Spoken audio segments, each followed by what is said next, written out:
प्रायोजक हैं cancer healer centre, a new beginning. देसी सत्ता की बात करते हैं, जिसमें ग्रेट औरंगजेब वाला विवाद काफी तेजी से फैलता जा रहा है।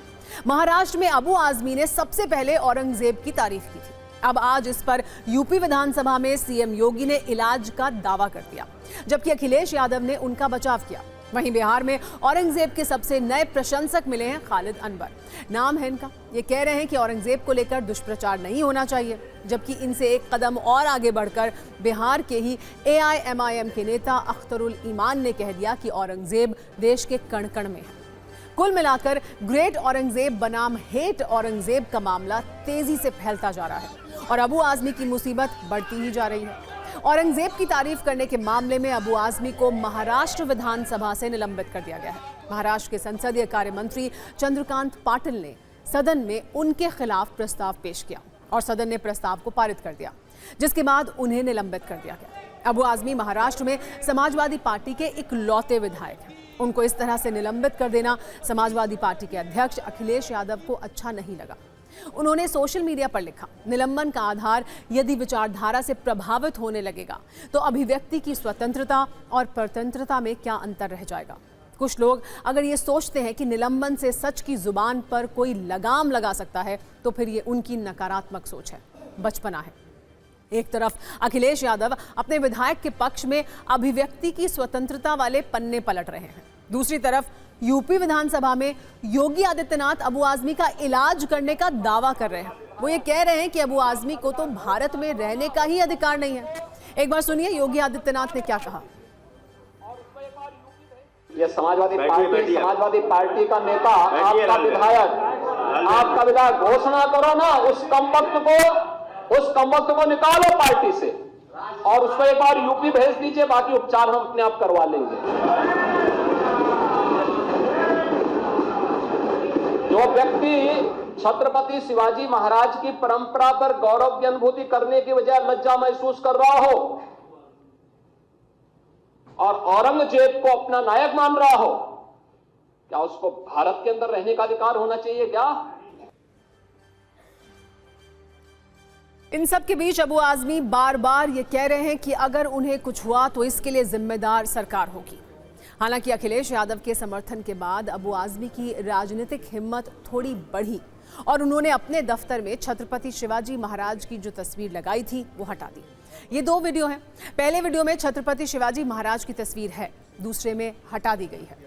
इन सब के बीच TV9 के खास शो फाइनेंशियल फ्रीडम समिट में सीएम देवेंद्र फडणवीस ने कहा कि अबू आजमी का लोकतांत्रिक इलाज कर दिया गया है। कि हमको ये इनसेंसिटिव लगता है, लेकिन जो बोलने वाले मूर्ख नहीं है, वो जानबूझकर बोलते हैं। वो एक प्रकार से एक रिफ्ट तैयार करना चाहते हैं। उनकी वोट बैंक में जो रेडिकल एलिमेंट है उसको वो एड्रेस करना चाहते हैं, इसलिए वो इस प्रकार की बात बोलते हैं। भारत के लिए और भारतीय मुसलमान के लिए भी औरंगजेब कभी हीरो नहीं हो सकता, मुसलमानों का भी हीरो नहीं हो सकता औरंगजेब। आपको एक मुसलमानों में भी औरंगजेब नाम का आदमी नहीं मिलेगा। तो ऐसे समय औरंगजेब का महिमा मंडन ये करना नहीं, बिल्कुल गलत है। तो हमने तो इलाज कर दिया। केवल सस्पेंशन या उसके आगे भी कुछ? देखिए, हम तो लोकतंत्र में रहने वाले लोग हैं, तो लोकतांत्रिक तरीके से जो इलाज कर सकते थे उसको कर दिया। इन सब के बीच अबू आजमी कह रहे हैं उन्होंने कुछ गलत नहीं कहा था, उनके खिलाफ जो हो रहा है वो तानाशाही है, जबकि बीजेपी ये कह रही है कि अब तक जो एक्शन हुआ वो बहुत कम है।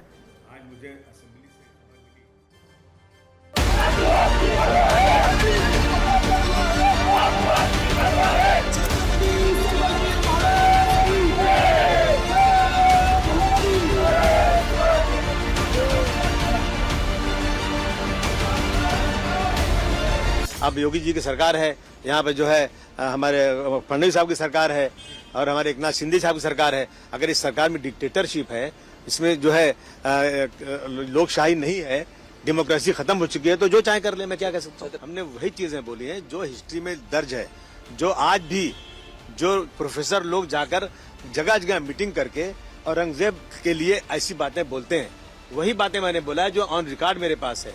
उन बातों को बोलना अगर इतना बड़ा है तो जो लोग ऐसी बातें बोल रहे हैं, जिन्होंने किताबें छापी हैं, उन पे कौन सी कार्रवाई हुई? उन पे कहाँ किताबें कहाँ बैन कुछ किया गया? उनको ज्यादा से ज्यादा सजा निलंबित करना ये बहुत कम है, क्योंकि हमारे देव पुरुष के बारे में, छत्रपति संभाजी महाराज के बारे में उन्होंने ये जो अपमानित जो चीज कही है, उनको ज्यादा से ज्यादा सजा मिलना चाहिए, ऐसा मेरा बोलना है। क्योंकि औरंगजेब के बारे में जो बयान दिया था वो किसी को मदद करने के लिए दिया था। भारतीय जनता पार्टी कल विधानसभा में संकट में थी, धनंजय मुंडे के ऊपर विपक्ष हमला करने वाला था, हमलावर हुआ था, तो उनसे ध्यान भटकाने के लिए बीजेपी की तरफ से एक आदेश आ गया अबू भाई को, कुछ ऐसा स्टेटमेंट दे दो कि हम भी हंगामा करेंगे, हम भी भाषण करेंगे और पूरा माहौल बिगड़ जाएगा।